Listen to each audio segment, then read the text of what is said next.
Mga tricycle drivers nga wa pa maka-claim silang 5,000 pesos nga ayuda, may mong makakuha og mga adlaw asa ning napita mga kikilan. Oy mga tricycle drivers, paminaw mo ha. Live report. Nasong niya katropang Almi, good morning.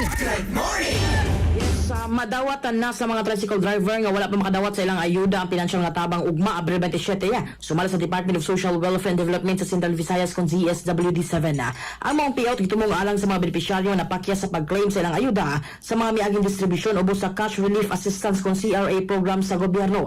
Ang CRA naghatag og usa ka beses nga 5,000 pesos nga subsidiya aron matabangan ang mga driver sa public utility vehicles sa pagsagubang sa pagsaka sa presyo sa gasolina nga nalambigit sa tensyon sa Middle East. Gisundan kini sa mga nauna nga payout nga gihimo niadtong Abril 8 alang sa mga syudad ug Abril 16 hangtod 18 ang kasamtang tuig alang sa mga lungsod sa tibuok Central Visayas.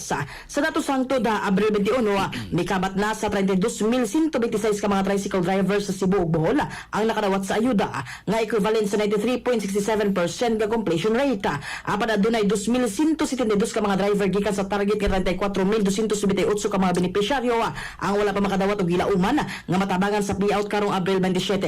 Sa kinatibukan, nakarelease na ang ahensya og kapin 160 million pesos nga pinansyal nga tabang ubos sa maong programa. Kinahanglan mapakita ang mga benepisyaryo og balido o aktibong driver's license alang sa verifikasyon sa ilang identidad batok ka sa opisyal nga listahan. Susiyon sa mga personay ang detalye sama sa ngalan ug pitsa sa pagkatao sa driver sa dili pa sila pasudlon sa payout stage. Ang mga dunay diferensya sa record may mogihapong makakuha sa ayuda kung hatagan sila sa ilang LGU og certificate of oneness sa aron mabantunan ang ilang identity. Samtang ang mga dunay expired nga lisensya mahimong pakita og official receipt gikan sa Land Transportation Office isip matuod sa renewal.